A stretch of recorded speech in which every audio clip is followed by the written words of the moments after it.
আজকে আবার চলে এসেছি এডুকেশন ডেভেলপমেন্ট একাডেমিতে। আজকে আমাদের পাঠ্য বিষয় হলো ক্লাস 9-এর নব নব সৃষ্টি। আজকে আমরা যেটা আলোচনা করতে চলেছি সেটা হলো ক্লাস 9-এর নব নব সৃষ্টি। চলো আর বেশি কথা না বাড়িয়ে এরপর আমরা চলে যাই আমাদের আলোচনার পর্বে। নব নব সৃষ্টি লিখেছেন সৈয়দ মুজতবা আলী। এই নব নব সৃষ্টি যেটা রয়েছে আমাদের পাঠ্য, সেটা লিখেছেন সৈয়দ মুজতবা আলী। এই সৈয়দ মুজতবা আলী যে নবনব সৃষ্টিটা লিখেছেন ওইটার উৎসটা আগে জেনে নিই। এই যে লেখাটা, এটা আমরা কোথা থেকে গৃহীত হয়েছে আমাদের পাঠ্য বিষয়ে সেটা দেখব এবার। না, এই লেখাটা গৃহীত হয়েছে মামদোর পুনর্জন্ম বা চতুরঙ্গ থেকে। অর্থাৎ আমরা যদি মামদোর পুনর্জন্ম বলি তাও নাম্বার পাবো, আবার যদি পরীক্ষাতে আসে এটা যদি চতুরঙ্গ বলি তাও আমরা কিন্তু নাম্বার পাবো। এবং যেটা মেন কথা হচ্ছে মামদোর পুনর্জন্ম, এটা হচ্ছে প্রধান গ্রন্থটা, যেটা একটা বড় গ্রন্থ। সেই বড় গ্রন্থটার কতকগুলো খণ্ড, সেই খণ্ডটা চতুরঙ্গ হলো একটা খণ্ড, যেটার আমাদের পাঠ্য বইয়ে কিছুটা সংক্ষিপ্তকরণ করে পড়ে তুলে ধরা হয়েছে এবং যার নতুন নামকরণ করে নব নব সৃষ্টি নামকরণ করে আমাদের পাঠ্য সিলেবাসের অন্তর্ভুক্ত করা হয়েছে।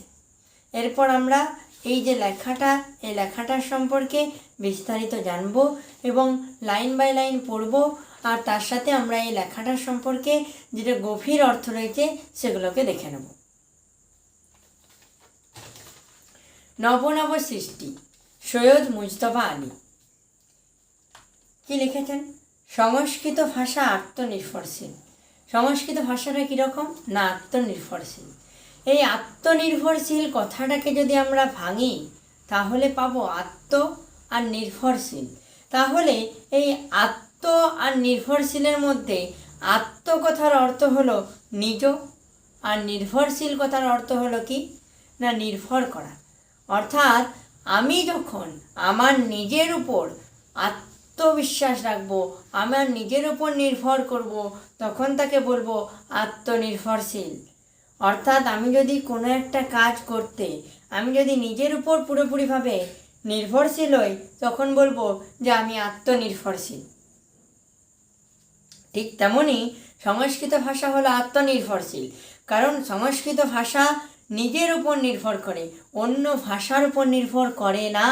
তাই সংস্কৃত ভাষা হলো আত্মনির্ভরশীল ভাষা। কোনো নতুন চিন্তা, অনুভূতি কিংবা বস্তুর জন্য নবীন শব্দের প্রয়োজন হলে, কি বলেছে? কোনো নতুন চিন্তা, অনুভূতি, কোনো নতুন চিন্তা। আমরা মানুষ, আর আমাদের প্রত্যেকের মধ্যেই মনের মধ্যে সবসময় একটা শোরগোল চলছে। সেই শোরগোলগুলোকে যখন আমরা আবেগের রূপে প্রকাশ করতে যাই তখন আমাদের মধ্যে সেই অনুভূতিগুলোকে প্রকাশ করতে গেলে একটা আলাদা ভাষা লাগে। আর সেই ভাষাগুলো হয়তো অনেক সময় আমরা ব্যবহার করতে গিয়ে খুঁজে পাই না যে কীভাবে আমরা আমাদের মনের ভাবটাকে কোন ভাষার দ্বারা প্রকাশ করলে সেটা একবারে যথাযথভাবে প্রকাশ পাবে, অর্থাৎ তার অর্থটা স্বয়ংসম্পূর্ণ হবে। তো সেই মনের ভাব, অনুভূতি অথবা কোনো একটা নতুন বস্তুর নামকরণ বা বস্তুর জন্য নবীন শব্দের প্রয়োজন হলে সংস্কৃত ধারণ করার কথা না ভেবে আপন ভাণ্ডারে অনুসন্ধান করে। সংস্কৃত কি করে না, ধার করার কথা না ভেবে সে নিজের আপন ভাণ্ডারে, অর্থাৎ তার নিজস্ব যে শব্দ ভাণ্ডার, বিপুল শব্দ ভাণ্ডার রয়েছে সেখানে কি করে না, শব্দ ভাণ্ডার রয়েছে সেখানে অনুসন্ধান করে। তো এটা একটা ছোট্ট উদাহরণ। ধরো রহিম আর রমা দুই বন্ধু ছিল। তো তারা পরীক্ষার হলে যেত। রহিম পড়াশোনায় খুব ভালো ছিল, কিন্তু রমা এতটা ভালো পড়াশুনো করতো না। তো তারা, রমা ফাঁকি দিত, এমনি করে ক্লাস চলছে স্কুলে, স্যারদের কথা শুনতো না। এমনি করতে করতে করতে করতে একদিন কী হলো না, পরীক্ষার দিন এলো।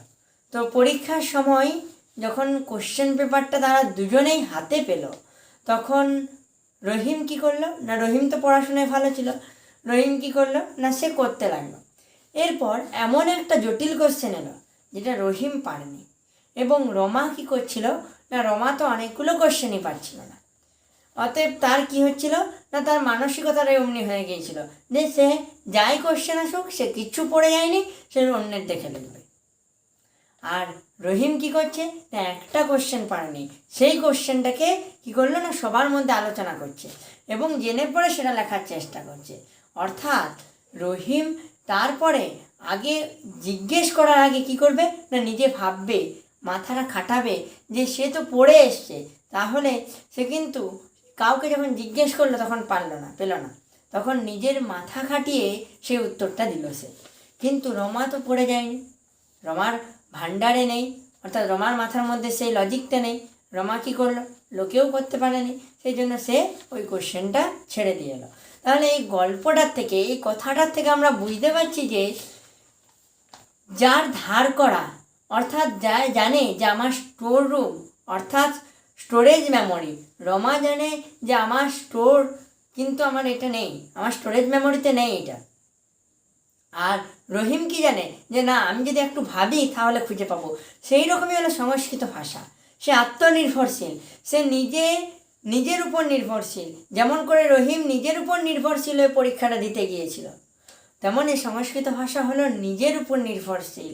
তাহলে এই উদাহরণটার থেকে বুঝতে পারছি যে সংস্কৃত ভাষা কি করবে না, আগে তার শব্দ ভাণ্ডারের শব্দ খুঁজবে, তারপরেও যদি সে শব্দ না খুঁজে পায় তখন সে অন্য ভাষার থেকে ধার করার চিন্তা ভাবনা নেবে। এমন কোনো ধাতু বা শব্দ সেখানে আছে কিনা যার সামান্য অদল বদল করে কিংবা পুরনো ধাতু দিয়ে নবীন শব্দটি নির্মাণ করা যায় কিনা।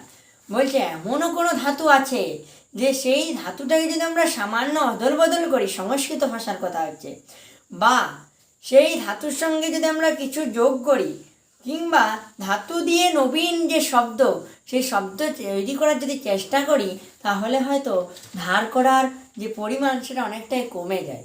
কারণ নতুন শব্দ আমরা খুঁজে বার করতে পারি, সেই শব্দটার মধ্যে থেকে নতুন শব্দ আমরা তৈরি করতে পারি। অর্থাৎ সংস্কৃত শব্দ তার নিজের শব্দ ভাণ্ডারে থাকা কি না ধাতু এবং যে শব্দ রয়েছে সেগুলোকে একটু অদল বদল করে কী করছে না পরিবর্তন করে পরে নতুন শব্দ তৈরি করছে।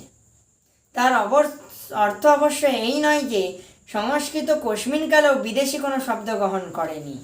অর্থাৎ এই যে এতটা জোর দিয়ে বলা হচ্ছে সংস্কৃত হচ্ছে আত্মনির্ভরশীল ভাষা, সংস্কৃত অন্য ভাষার উপর নির্ভরশীল নয়, কিন্তু তার অর্থ এও নয় যে কোশমিন কালেও, কোশমিন কথার অর্থ হলো কোনো কালেও, মানে কোনো সময়ই যে সংস্কৃত ভাষা অন্য বিদেশি শব্দ থেকে শব্দ গ্রহণ করেনি এটা নয়।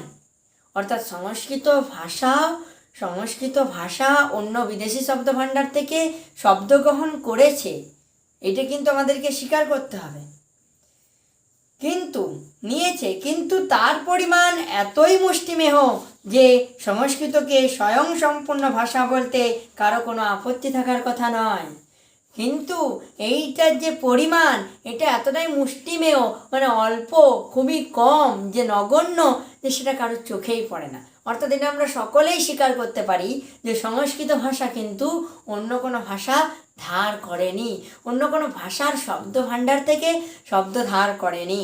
কিন্তু তার মানে এই নয় যে সে কোনো কালেও করেনি, কোনো এক সময় হলেও সমস্ত ভাষাকেই কিন্তু সংস্কৃত ভাষা সহ আরও যে অন্যান্য স্বয়ংসম্পূর্ণ আত্মনির্ভরশীল ভাষা রয়েছে তাদের প্রত্যেককে কিন্তু ধার করতে হয়েছে, কিন্তু তাদের ধার করার পরিমাণ অল্প।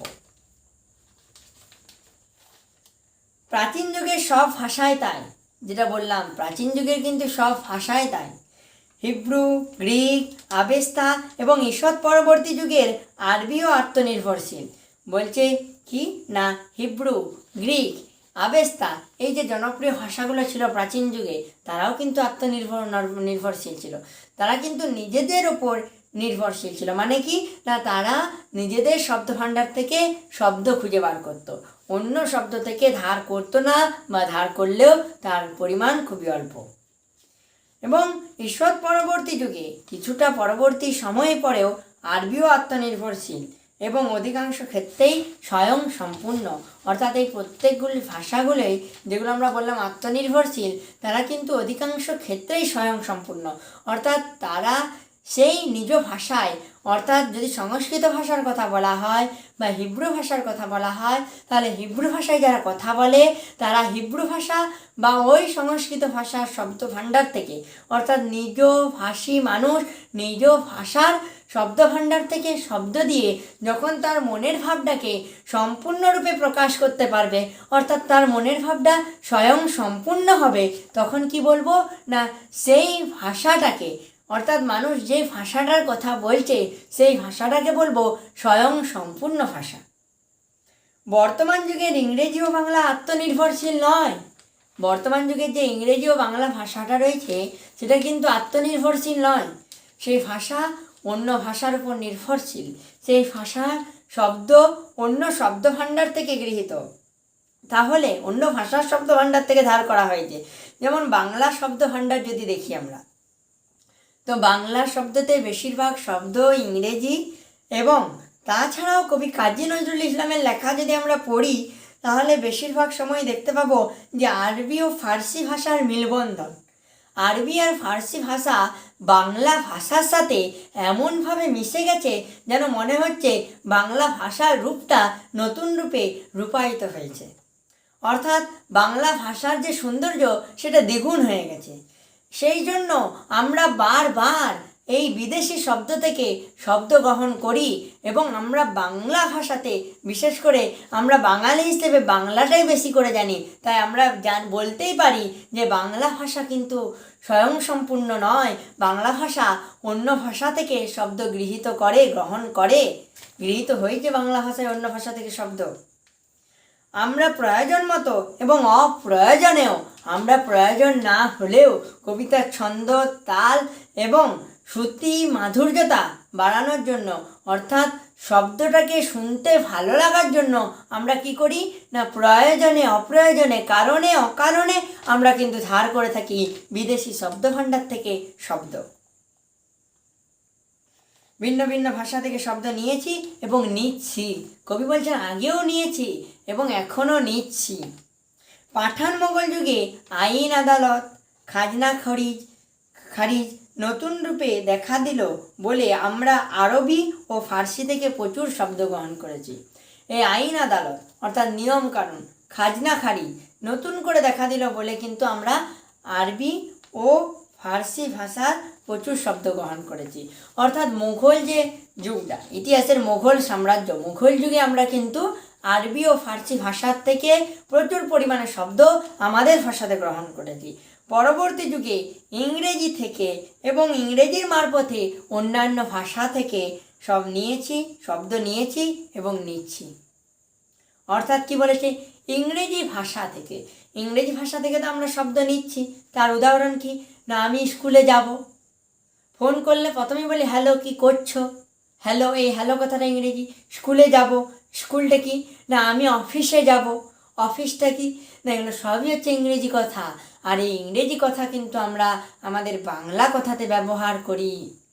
আমরা লেখাপড়া না জানলেও সবাই কিন্তু ফোন করে বলে হ্যালো।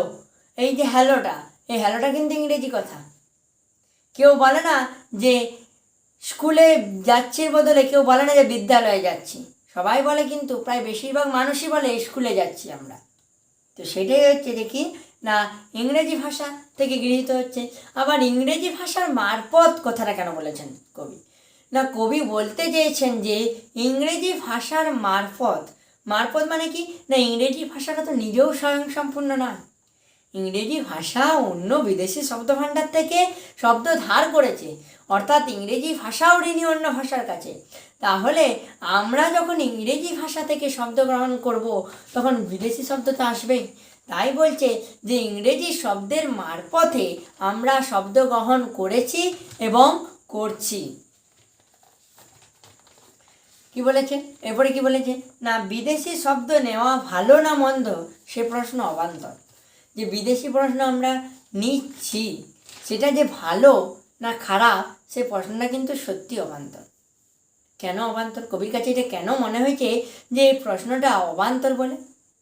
কারণ এটার কোনো যুক্তি হয় না যে আমরা অন্য ভাষা থেকে শব্দ নিচ্ছি, একদিকে যেমন এটা ভালো, ধরো আমরা বাঙালি, আমরা বাংলা ভাষায় কথা বলি, আমাদের এই বাংলা ভাষাতে অন্য বিদেশি শব্দ ভাণ্ডারে শব্দ স্থান করে নিয়েছে, অর্থাৎ বাংলার সাথে আমরা অন্য যে ভাষা সেই ভাষার মিল খুঁজে পাই। বাংলা পড়তে যে আমরা সেই অন্য ভাষার সম্পর্কে জানতে পারি, তাহলে এটা একদিকে ভালো দিকও। কিন্তু আবার অনেকের কাছে মনে হতে পারে যে বাংলা শব্দ ভাণ্ডারে শব্দ থাকার কারণেও, কবি যে বললো না যে প্রয়োজনে অপ্রয়োজনে আমরা গ্রহণ করি, তাহলে অপ্রয়োজনে কেন আমরা গ্রহণ করব না? কবিরা বলছে ছন্দ মিলানোর জন্য, সাহিত্যের মাধুর্যতা বৃদ্ধি করার জন্য। কিন্তু অনেক সময় লেখকেরা কি করেন না, লেখকেরা অন্য শব্দভাণ্ডার থেকে শব্দ আনেন। তো সেই জন্য এটা নিয়ে তর্ক বিতর্ক আছে। এই প্রশ্নটা যে অবান্তর সেটাই কবির কাছে মনে হয়েছে। নিয়েছি এবং এখনও সজ্ঞানে আপন খুশিতে নিচ্ছি। এখনও আমাদের জ্ঞান অবস্থাতেই আমরা নিচ্ছি, আমরা কিন্তু বিজ্ঞানে নিইনি, আমরা সজ্ঞানে আমাদের জ্ঞান থাকাকালীনই আপন খুশিতে আমাদের নিজেদের ইচ্ছায় স্বেচ্ছায় আমরা নিচ্ছি শব্দ। এবং শিক্ষার মাধ্যমরূপে ইংরেজিকে বর্জন করে বাংলা নেওয়ার পরও যে, অর্থাৎ শিক্ষার মাধ্যমরূপে যদি আমরা ইংরেজিকে বর্জনও করে দিই, আমরা যদি বাংলাটাকে গ্রহণ করি, অর্থাৎ ইংরেজিকে বর্জন করার পরও বাংলাটাকে গ্রহণ করার পরেও কি হচ্ছে না, যে আরও প্রচুর ইউরোপীয় শব্দ আমাদের ভাষায় ঢুকবে সে সম্বন্ধে কারো কোনো সন্দেহ নেই। অর্থাৎ ইংরেজি ভাষায় কথা না বললেও যে আমাদের ভাষায় সেই ইউরোপীয় শব্দ স্থান করে নেবে, এটাতে কারোর কোনো সন্দেহ নেই। কারণ সবাই এটাতে কি করে, সবাই এটাতে নিশ্চিত যে ইউরোপীয় শব্দ আমাদের ভাষাতে আসবে। যতদিন এই বাঙালি আছে, যতদিন বাংলা ভাষা আছে, ততদিন কিন্তু আমরা অন্য শব্দ ভাণ্ডার থেকে শব্দ গৃহীত করব। কারণ আমরা যদি ইংরেজি চর্চা, ইংরেজি শিক্ষা মাধ্যম বন্ধ করে দিই, তাও আমরা বলবো ফোন করে সবার প্রথমে হ্যালো। এই হ্যালো কথাটা কিন্তু আমরা বলবোই, এটা আমাদের অভ্যাস, এটা বলতে হবে, সেটাই বলছে। মানে এটা উদাহরণ দিলাম হ্যালোটা, কিন্তু এখানে বলেনি। সে সম্বন্ধে কারো কোনো সন্দেহ নেই। আলু কপি আজ রান্নাঘর থেকে তাড়ানো মুশকিল। কবি বলছেন যে আলু কপির যে স্বাদ আমাদের জিভে লেগে গেছে, সেই স্বাদ থেকে আলু কপিকে সরানো যাবে না। অর্থাৎ রান্নাঘরে আলু কপি থাকবেই। বিলিতি ওষুধ পায় সকলেই খান, বিলিতি ওষুধ সকলেই খান। বাংলা মানেই রোগ, বাংলাতেই রোগ। কথাটা একটা ছিল যে বাঙালিদের 12 মাসে 13 পার্বণ, কিন্তু এই কথাটাকে একটু চেঞ্জ করে বলা যেতেই পারে যে বাঙালিদের 12 মাসে 13 রোগ। অর্থাৎ বাঙালিদের রোগ লেগেই আছে। এই যে বাইরের যে হসপিটালগুলো রয়েছে, সেখানেও কিন্তু বেশিরভাগই বাঙালি মানুষদেরকে দেখা যাচ্ছে। তাই বলছে আমরা কিন্তু বিলেতি ওষুধ, আমরা বাঙালিদের কথাটা যদি আলোচনা দেখি, যে আমরা কিন্তু বিলেতি ওষুধটা কিন্তু আমরা ত্যাগ করতে পারবো না। আর ত্যাগ করে দিলেই আমরা মারা যাব, কারণ আমাদের যা রোগ, যে আমাদের যে পরিমাণে শরীর অসুস্থ হচ্ছে। ভবিষ্যতে আরও নতুন নতুন ওষুধ খাবেন বলেই মনে হয়। কবিও কি বলছেন না, কবিও বলছেন যে ভবিষ্যতে আরও নতুন নতুন ওষুধ খাবেন, কারণ এই রোগ যাবার নয়, এই রোগ আছে এবং বাঙালিদের মধ্যে যা অবস্থা এখন এই রোগ থাকবে। কবি সেটাই বলতে চাইছেন। তো ভবিষ্যতে আরও নতুন নতুন ওষুধ খাবেন বলেই মনে হয়। এই দুই বিদেশি বস্তুর ন্যায় আমাদের ভাষাতেও বিদেশি শব্দ থেকে যাবে। বলছে এই দুই বিদেশি বস্তু, আলু আর কফি, এবং তার সাথে ওই বিলিতি ওষুধের ন্যায়, এই দুটি জিনিসের মতনই কিন্তু আমাদের ভাষাতে বিদেশি ভাষা থেকে যাবে। কারণ আমরা ওই বিদেশি ভাষাতে কথা বলে আমাদের যে একটা আলাদা ভালো লাগা কাজ করে গেছে, একটা ভালো লাগার বসে আমরা বিদেশি শব্দ, ওই যে অপ্রয়োজনেও আমরা বিদেশি শব্দ আনা শুরু করেছি। সেইখান থেকে এই আমাদের যে কথা বলা, এই কথাতে কিন্তু এই বিদেশি শব্দকে আমরা তাড়াতে পারবো না। বিদেশি শব্দ কিন্তু আমাদের ভাষাতে থেকে যাবে, আমাদের জিভে এই স্বাদের মতনই বিদেশি শব্দটাও লেগে থাকবে। তো এই দুই বিদেশি বস্তু নেয় আমাদের ভাষাতেও বিদেশি শব্দ থেকে যাবে। নতুন আমদানিও বন্ধ করা যাবে না। আবার নতুন করে যে বিদেশি শব্দ আমদানি, সেটাও কিন্তু আর বন্ধ করা যাবে না। পৃথিবীতে কোনো জিনিসই সম্পূর্ণ অসম্ভব নয়। পৃথিবীতে যে কোনো জিনিসই সম্পূর্ণ অসম্ভব সেটা নয়। কোন জিনিসের কথা বলেছে সেটা দেখিয়ে পড়ে। অন্তত চেষ্টা করাটা অসম্ভব নাও হতে পারে। বলছে কোনো কাজ আমরা যে করছি সেটা সম্পূর্ণভাবে যে অসম্ভব, মানে কোনো রাস্তায় খুলো নেই সেটা কিন্তু নয়। রাস্তা খুলো আছে, সেটাকে তোমাদেরকে বার করে নিতে হবে। অর্থাৎ সম্পূর্ণভাবে কোনোটাই অসম্ভব নয়। অন্তত চেষ্টা করাটা অসম্ভব নাও হতে পারে, অন্তত যদি কাজটাও অসম্পূর্ণ, মানে ওই অসম্ভব কাজটা যেটা কি না, চেষ্টাটা কিন্তু আমাদের কাছে হবে যে সম্ভব হবে, কিন্তু চেষ্টাটা অসম্ভব হবে না। কাজটা হয়তো অসম্ভব হবে, কিন্তু চেষ্টা অসম্ভব হবে না। হিন্দি উপস্থিত সেই চেষ্টাটা করছেন।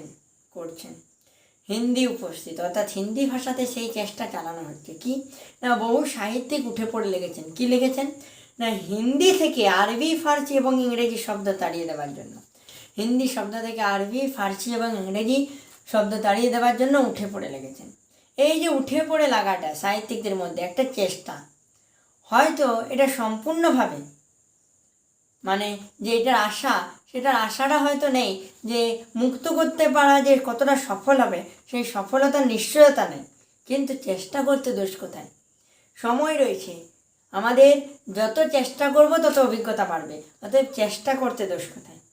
কবি বলেছেন চেষ্টাটার ফল আমি হয়তো দেখতে পারবো না। অর্থাৎ কবি কিন্তু যখন বলছেন, হয়তো কবির জীবনের শেষ লগ্নে গিয়ে বলছেন, যে কবি বলছেন যে আমি চেষ্টাটার ফল হয়তো দেখতে পারবো না। কবি জীবনের একবারে শেষ পর্যায়ে চলে গেছেন। আমার তরুণ পাঠকেরা নিশ্চয়ই দেখে যাবেন, আমার তরুণ যে পাঠকেরা, অর্থাৎ আমাদের মতো যে তরুণ পাঠকেরা কবির এই লেখাটা পড়ছে, কবি আশাবাদী, কবি বলছেন যে এটার যে ফল সেটা কিন্তু আমার তরুণ পাঠকেরা দেখে যাবেন।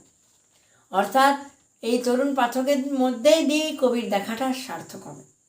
ফল যদি ভালো হয় তখন তারা না হয় চেষ্টা করে দেখবেন, ফল যদি ভালো হয় তখন তাহলে চেষ্টা করে দেখবেন যদি সফল হয়। বলা বাহুল্য রবীন্দ্রনাথ স্বাচ্ছন্দ্যে লিখেছেন আব্রু দিয়ে, ইজ্জত দিয়ে, ইমান দিয়ে, বুকে রক্ত দিয়ে। আব্রু দিয়ে মানে কি আবরণ, ইজ্জত দিয়ে মানে কি মান দিয়ে, ইমান দিয়ে মানে ইমান দিয়ে মানে হচ্ছে ধর্মবিশ্বাস দিয়ে, ধর্মবিশ্বাসের থেকে। তো আব্রু দিয়ে, ইজ্জত দিয়ে, ইমান দিয়ে, বুকের রক্ত দিয়ে, এই যে কথাটা কবিগুরু রবীন্দ্রনাথ ঠাকুর লিখেছেন, এটা কিন্তু স্বেচ্ছায় লিখেছেন।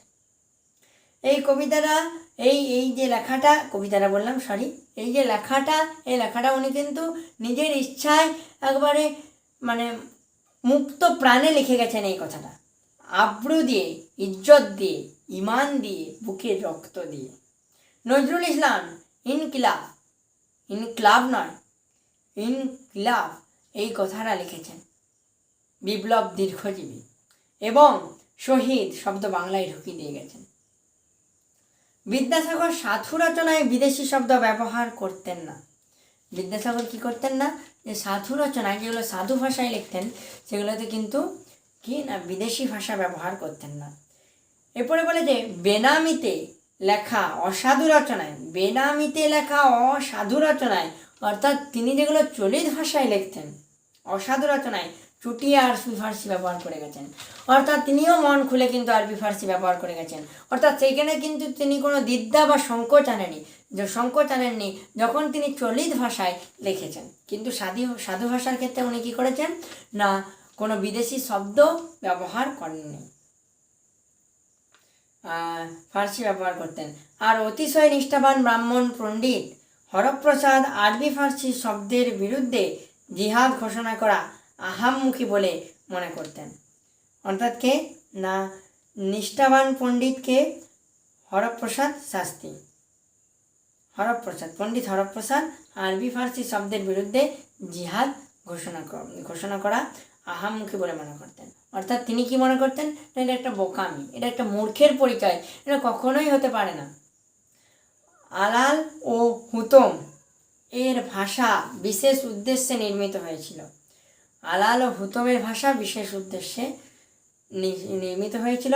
সাধারণ বাংলা এই স্রোতে গা ঢেলে দেবে না বলে তার উল্লেখ এই স্থলে নিষ্প্রয়োজন, এবং হিন্দির বঙ্কিম স্বয়ং প্রেমচন্দ্র হিন্দিতে বিস্তর আরবি ফার্সি ব্যবহার করেছেন। অর্থাৎ সব জায়গায় কিন্তু আরবি ফার্সি ভাষার ব্যবহার রয়েছে। এই স্থলে আরেকটি কথা বলে রাখা ভালো, এই সময় কবি বলছেন যে আরেকটি কথা বলে রাখা ভালো। কী কথা না, রচনার ভাষা তার বিষয়বস্তুর উপর নির্ভর করে, রচনার যে ভাষা সেটা তার বিষয়বস্তুর উপর নির্ভর করে। শঙ্কর দর্শনের আলোচনায় ভাষা সংস্কৃত শব্দবহুল হবেই। বলছে শঙ্কর দর্শনের যে আলোচনা, সেই আলোচনায় কিন্তু ভাষা সংস্কৃত শব্দবহুল হবেই। পক্ষান্তরে মোগলাই রেস্তোরাঁর বর্ণনাতে ভাষা অনেকখানি হুতম ঘেঁষা হয়ে যেতে বাধ্য, অর্থাৎ গাম্ভীর্যপূর্ণ হবে। বসুমতীর সম্প্রদায়কারী রচনায় ভাষা এক, তাতে আছে গাম্ভীর্য, এটা গাম্ভীর্যপূর্ণ। আর আগেরটা সরি ভুল করে বলা গিয়েছিল, এটার মধ্যে একটা কোমল স্বর থাকবে আগেরটাতে। আর বাঁকা চোখের ভাষা ভিন্ন, তাতে একটা চটুলতা থাকবে। অর্থাৎ আমরা যখন আমাদের মনের আবেগ, আমাদের মনের চিন্তাভাবনাকে নিজেদের মতো করে প্রকাশ করতে যাব, তখন সেই পরিস্থিতিতে দাঁড়িয়ে সেই জিনিসটাকে, সেই ভাবটাকে স্বয়ং সম্পূর্ণ করতে গেলে আমাদের ভাষার মধ্যে আলাদা আলাদাভাবে সুর কল্পিত হয়। প্রত্যেকটা শব্দ কিন্তু আলাদা আলাদাভাবে সুরের কিন্তু সমাবেশে তৈরি হয়।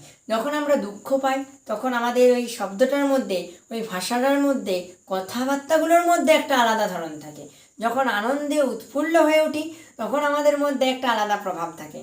এবং যখন আমাদের কি না একটা মন খারাপ অল্প সময়ের জন্য হয়, তখন কিন্তু আরেকটা ভাব প্রকাশ পায়। যখন আমাদের খিদা পায়, আমরা যখন একটু ভালো কিছু করি, তখন আমাদের মধ্যে, ভাষাগুলোর মধ্যে, কথাগুলোর মধ্যে একটা আলাদা সৌন্দর্যতা লক্ষ্য করা যায়। সেটাই বলেছেন। বাংলায় যেসব বিদেশি শব্দ ঢুকেছে তার ভিতরে আরবি, ফার্সি এবং ইংরেজি প্রধান। এই বাংলা ভাষায় যেসব বিদেশি শব্দ ঢুকেছে তার ভিতরে আরবি, ফার্সি এবং ইংরেজি শব্দই প্রধান। সংস্কৃত শব্দ বিদেশি নয়, সংস্কৃত শব্দ কিন্তু বিদেশি নয়। এবং পর্তুগিজ, ফরাসি, স্প্যানিশ শব্দ এতই কম যে, অর্থাৎ আরও যে অন্যান্য শব্দগুলো রয়েছে, পর্তুগিজ, ফরাসি, স্প্যানিশ শব্দ এতটাই কম যে সেগুলো কিন্তু বলতে পারি না যে বাংলার শব্দভাণ্ডারে সেগুলোর কোনো প্রভাব পড়ে। সেগুলো নিয়ে অত্যাধিক দুশ্চিন্তা করার কোনো কারণ নেই। কবিও বলছেন যে সেগুলো নিয়ে অত্যাধিকভাবে দুশ্চিন্তা করার কোনো কারণ নেই। বাংলা ভিন্ন অন্য যে কোনো ভাষার চর্চা, বাংলা ভিন্ন অন্য যে কোনো ভাষার চর্চা আমরা করি না কেন, সে ভাষার শব্দ বাংলাতে ঢুকবেই। অর্থাৎ বাংলা ছাড়া আমরা যেই ভাষায় আলোচনা করি, মানে এমন কোনো ভাষা নেই যে বাংলা ভাষা সেই সব ভাষার শব্দভাণ্ডার থেকে শব্দ নেয়নি। অর্থাৎ যেই ভাষা নিয়ে আলোচনা করি সেই ভাষার শব্দভাণ্ডার থেকে বাংলা ভাষাতে শব্দ ঢুকবেই। সংস্কৃত চর্চা এদেশে ছিল বলে বিস্তর সংস্কৃত শব্দ বাংলায় ঢুকেছে। সংস্কৃত চর্চা আমাদের এই দেশে ছিল বলেই বিস্তর সংস্কৃত শব্দ কিন্তু বাংলা শব্দভাণ্ডারে ঢুকেছে। এখনও আছে বলে অল্প বিস্তর ঢুকছে, এখনও এই সংস্কৃত চর্চাটা আছে বলেই কিন্তু অল্প বিস্তর ঢুকছে। যতদিন থাকবে ততদিন আরও ঢুকবে বলে আশা করতে পারি। যতদিন এই ভাষা থাকবে ততদিন যে আরও ঢুকবে, এটা কিন্তু কবি আশাবাদী, কবি একেবারে নিশ্চিত ঢুকবে বলে আশা করতে পারি।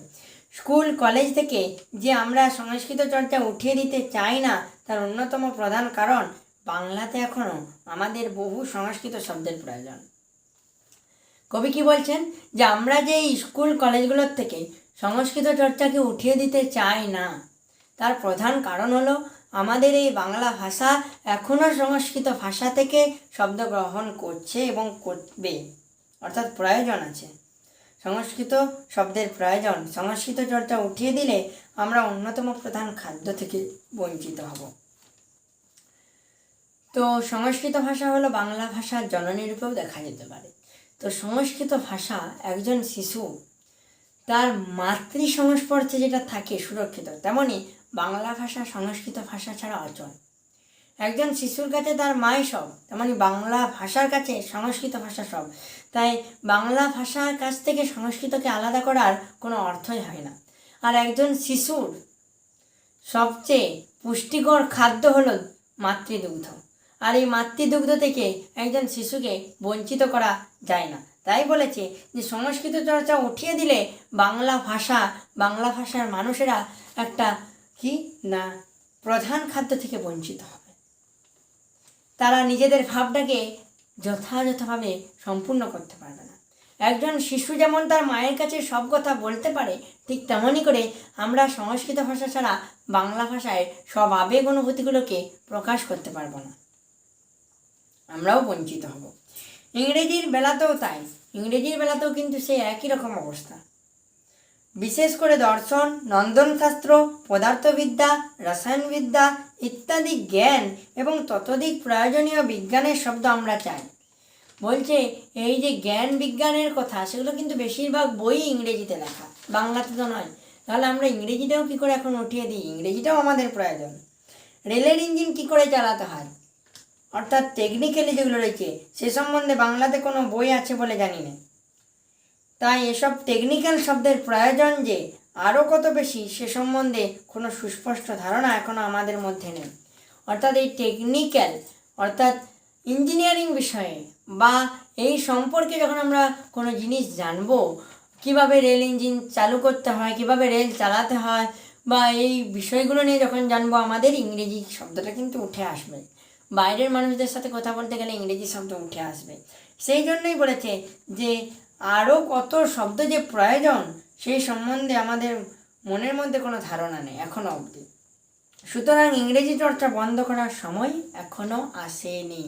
সুতরাং কি বলেছেন কবি, যে আমরা এখনই ইংরেজি চর্চা বন্ধ করে দিতে পারি না, এটা আমাদের উচিত নয়। কারণ আমরা তাহলে আমাদের ওই সংস্কৃত ভাষা যদি বন্ধ করে দিই, তাহলে যেমন প্রধান খাদ্য থেকে বঞ্চিত হব, তেমন ইংরেজি ভাষা চর্চা বন্ধ করে দিলেও আমরা কিন্তু ক্ষতিগ্রস্ত হব সমপরিমাণ।